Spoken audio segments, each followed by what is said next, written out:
What's going on, guys? This is Nate from the Script Academy welcoming you to our next deck profile here on the channel. Today we've got Trent here with his Floowandereeze deck, and I'm going to let him jump right on into it. Yeah, what's going on? It's your boy Aunt Jemima. You already know we're playing 1, 2, 3 of the Robin. It's the best card in the deck. You already know. 3 of the Eagle. It's good with the Robin, obviously. Then 1 Street, 1 Toucan. I like them both at 1. I think that seeing them in the opening hand can be kind of bad, so it's better to search for them so you can get their effects off when you need them. And then we're playing the 1 Barrier Statue, also one of the best cards in the deck. Shutting your opponent out of special summon monsters that are not win, so that's pretty cool. Playing a Harpy Harvest. It's a pretty good card. When it's normal summoned, you can target another winged beast monster you control and 1 card your opponent controls and send them both back to the hand. And if it goes to the graveyard, it lets you search for your Barrier Statue if you didn't have it before. Playing 2 M-Pen. I like 2. A lot of people like 1. I think 2 throws a lot of people off when you're playing against them. When they get rid of your first one, they're just not expecting a second one in game 1, and I think that's very helpful. And then 1 Ryza, 1 Apex Avian. Just kind of, Ryza effect to send stuff back and start loops with this card right here, Dimension Shifter. Playing 3 in the main deck. And you always open it? I do always open it. It's the best card in the deck, and it shuts down just about every other deck that isn't Plunder, so that's pretty good. Playing 3 Ash Blossom as well in the main deck. I don't ever see the card anyway, so I don't know why I play it. And that's all for the monsters. And then we got 3 Map. It's the second best card in the deck. I think it's just slightly under Robin. And then we've got 3 Advent of Adventure. Also a very good card. Lets you get your Map or your Robin or just whatever combo piece you need. Draw power. We got 3 Prosperity, 3 Duality, and 2 Extravagance. I don't ever see the Extravagance that often, and usually I side 1 or both of them out for games 2 and 3, but it's helpful to have them in there at least for game 1.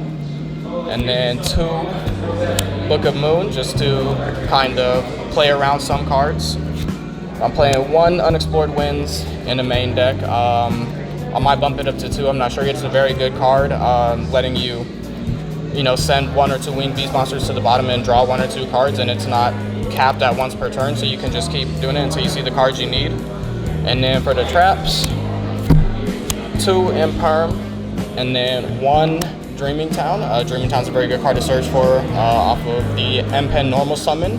If you don't already have it in hand, it will just essentially let you get another M-Pen on the field during your opponent's turn, or a Ryza or Apex Avian, whatever you might need.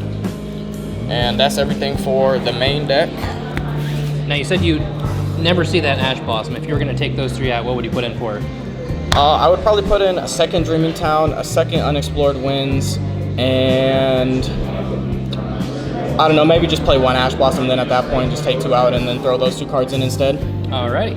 Let's go ahead and jump into that extra deck. I know you don't use it very often, but you never know. Yeah, here's the extra deck. I use it for Pot of Prosperity and Extravagance. I got the 3 Zeus. Very mandatory. Yes, it is. The 2 Downer Magician, also very mandatory. The Assembled Nightingale, so it's just a fantastic card. 2 level 1 monsters. I got plenty of those in the deck. The Cyber Dragon Nova, it's pretty good for sending away to draw a couple cards with Extravagance. And then I've got 1 Underworld Goddess of the Closed World. She's a very good card. I have summoned from the extra deck 1 time since I've been playing this deck, and it was her, and it didn't do all that much for me, but it did help me clear my opponent's field a little bit, so It means it did something for you. yeah, I mean, it did a little bit, not that one. This one right here, got a couple of Tri Brigade cards. I've never summoned them. The Anima, he's just kind of chilling there. Nightmare Unicorn, the Invoked Mechaba, and the Elder Entity. And so what you're saying is you got a whole bunch of fodder for your pot cards, and then you have 1 goddess. Yes. So you got yourself a whole bunch of fodder. I'm gonna get those out of the way. As long as I don't shuffle, as long as I don't, mill her with Extravagance, I'm in a good spot. Yeah, you just gotta hope and pray. All right, well, thank you, Trent, for bringing us your Floowandereeze deck profile. I'm sure it was a good time. You can check back. I'm going to link it up in the cards for you guys. We did have a live duel with this deck. We might try and get him back on here for some more live duels in the future. But that's all I've got for now, guys. Thank you so much for watching. Make sure you're staying tuned for more deck profiles, as well as giveaways. We've been doing giveaways here on the channel for each month. Our first one here in July is going on currently. Make sure you're answering the question of the day on the bottom of the video, and then you have a chance of being chosen as a winner to win some packs of the most current set. That's all I've got for now, guys. Thanks so much for watching. As always, this is Nathan from Musicom Academy signing it for now. Peace out.